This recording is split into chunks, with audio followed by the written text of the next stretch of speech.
Greetings, gentle viewers, and welcome to a little mini episode of this Xenoblade Nuzlocke series, where we actually talk about what the rules of this whole thing are. So, much like the deleted scene which I uploaded a short while ago, the entirety of this video, except for this introductory segment, was originally going to be in the next main episode of the series. But I eventually decided to do things this way, by uploading it separately, and so here we are. Just bear in mind that originally it was all scripted and edited as a part of that video. So if I say something like, later in this video, it will actually be that video, not this one. I tried to amend those phrases where I could for the purposes of this rules video, but I probably missed a couple, so just be aware of that. The only other thing to say is I will be bringing the difficulty down from hard to normal, as I mentioned at the end of the first video. More of that will be talked about in the main video. Just keep it in mind when you watch through these rules. I think that's all I need to say right now, so let's segue into the main topic. So in the last video, that is the first main episode, we just gained access to the class system, and I gave a most suspenseful cliffhanger by choosing to save the rest of the rules for this video. I'm not sure if explaining the rules has ever been a cliffhanger before, but here we are. So before we begin with anything else, I want to talk about the rules of this run. Now, please bear with me, because I am probably going to look like this for the next few minutes. I've rewritten this section of the script multiple times, because as it turns out, creating a rule set for a Xenoblade Nuzlocke is far more complicated than it is for, say, a Pokemon Nuzlocke. It all made simple sense in my head, but I didn't realise quite how long it would take to actually explain all of it, and so this section of the video ended up being longer than I intended. I've tried to keep this as simple as possible, whilst also wanting to cover all of the various situations that we need to think about. And before we even get into that, we need to talk about the context of the rule set. Let me explain. When I started this run, I basically had all of the rules planned out, and it was all going to be just fine. But then we ran into some problems, and so I've been doing some thinking about whether this whole idea is too difficult to complete. Obviously, I could change the rules, but then I thought some people might complain that this was too easy and not exciting. But sometime later, I came to remember/realise what is essentially my biggest principle here. The entire purpose of this series was not to make something difficult, but to have fun. These videos are being made for entertainment, mine as well as yours, and the gameplay is a byproduct of how I do that, not the other way around. So keeping that in mind, let's forget about the haters and just enjoy this the way that we want to, even if that means making some of the rules a little bit easier for ourselves. Hopefully you agree, but it doesn't matter. You don't have a choice. However, this does also mean that I need your help a little bit, so I'd like your feedback. As we go through these rules, there are going to be sections where I talk about what the original rule set had, what the new rule set has or might have, and then separately, what rules are going to apply in the next video. Those are separate things because I want to wait and see your feedback and ideas before finalising what the rule set will be. Also, it's because some of the gameplay recording comes before when I wrote the script, so it's the recording order complicated. Basically, I'd like your thoughts on anything I'm about to explain, but I would also suggest watching the next video first, because things you see later might change your mind. Foreshadowing. Okay, so that was the context behind this. Now let's get to the meaty stuff. So we already know that this Nuzlocke is based around the class system. When characters die, they lose a class, and that's bad. But hold on a second. So far in this series, we have been talking about this idea of losing a class, but what does it actually mean?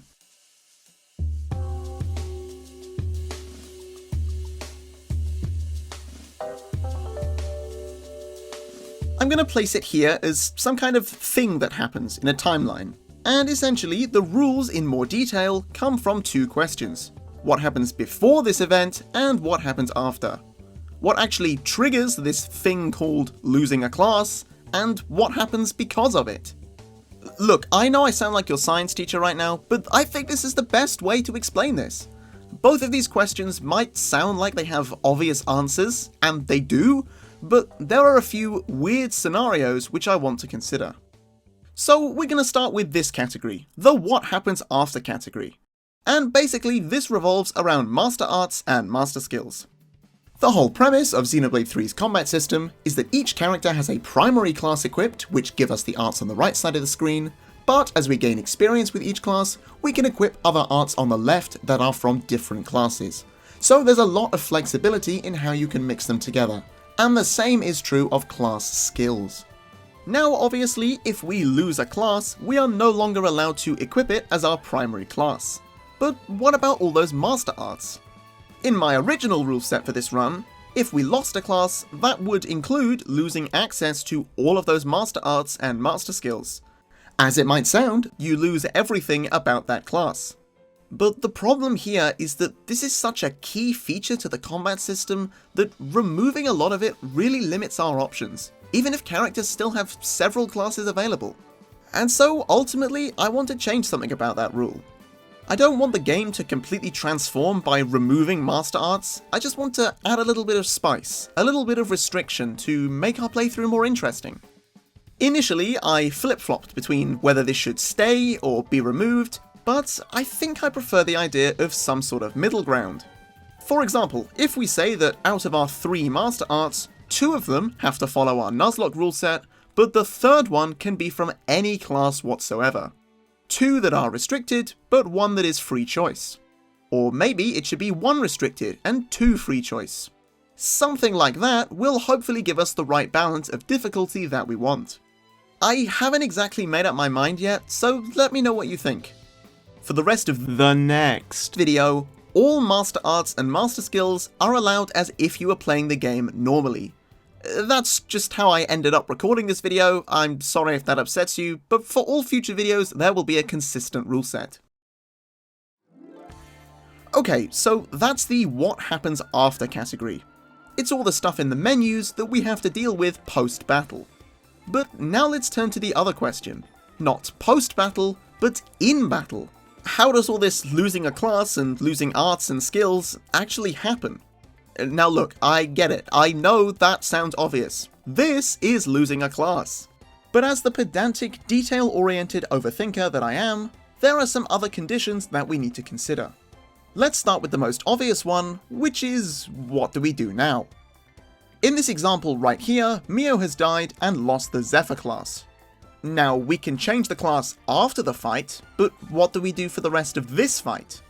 In the last video, I was either resetting immediately or ignoring it altogether, but that was a special case because it was chapter 1 and before we had applied the full rule set. From now on, these losses are real, so what happens? First question, is the class lost immediately?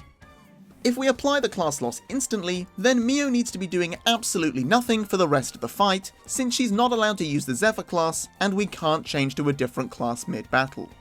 Now in theory, we can control Mio manually so that she doesn't attack the enemy and is about as unhelpful as the average woman is.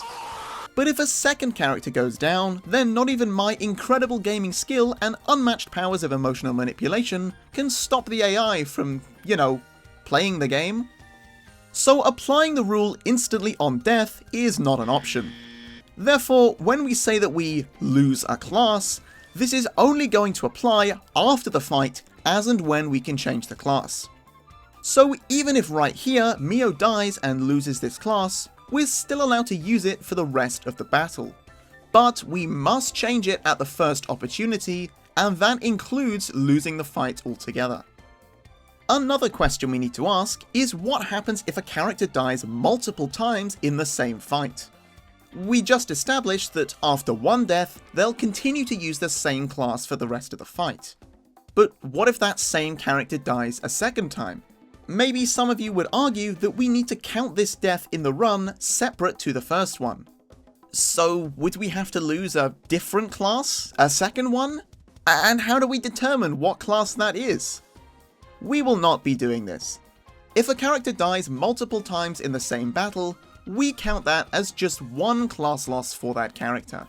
We don't care about the exact number of deaths, it's just a yes or no question as to whether that character has died with that class. So to quickly summarize what I've talked about, Master Arts and Master Skills are all allowed as normal in the next video. For the future, they will change depending on what I see in the comments. Class losses only apply after a given fight, when we have an opportunity to change the class, and in each fight we only count 1 death per character. I can also hear some of you screaming, what about heroes? The bottom line I want to take is, heroes don't count. We'll go into a bit more detail when we actually unlock our first hero, but I think it will work best if we just say that heroes don't count towards the whole Nuzlocke thing. If you disagree with anything I've said so far, then too bad, because these ain't changing. At least, not unless I see a much better idea in the comments, but I think this is the best solution. These rules actually allow for some positive strategy benefits, which we will see throughout the run. There are 2 particular ideas I have, which I could explain now, but I think you've suffered long enough, so I'll save them for another time. And that's a wrap on the original scene, so now you're back to the present day me, which is in the past for you, but not the distant past like that was. You understand what I mean. So just to remind you as a closing note, that due to the way this whole video got recorded, which will be explained another day, any feedback that you give on this rule set will not apply to the next main episode, that is episode 2, and rather won't come into effect until after that. But please do give me your thoughts and ideas, and I will likely be clarifying any differences to the rules at the start of the first stream after the second episode. So that's all for this mini video. It's really exciting to see things finally coming together, so stay tuned because we're almost there. Thank you for watching, and remember not to leave explaining the rules as a cliffhanger.